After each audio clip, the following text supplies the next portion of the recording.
Gone are the days when we had to do a lot of work around just to be able to put a watermark in our Google Docs. Back in September, Google added support for uploading image watermarks in Docs, and it is now easy to create your own background text identifiers. Before we get into the video, please subscribe to our channel if you haven't already. Be sure to hit the notification bell so you can be notified when we publish more videos. Don't forget to like the video. It lets YouTube know that content like ours is valuable to others. So, let's get started.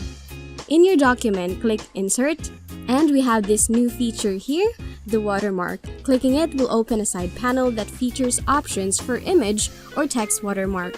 For image watermark, you can select an image, may it be from your drive or uploaded from your computer, then click Open.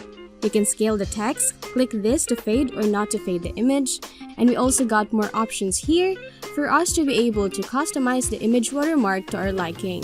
Then just click this to save all settings. Next tab is the text watermark. Simply put in your text and simple, right? Adjust the formatting depending on your preference. Then click Done. If you want to get rid of the watermark, click this one down here. Now that's easy. Shout out to the Google team for rolling out this feature. If you want to stay updated to Google features, remember to subscribe, hit the notification bell, and like this video. If you have any questions, write it down below in the comment section.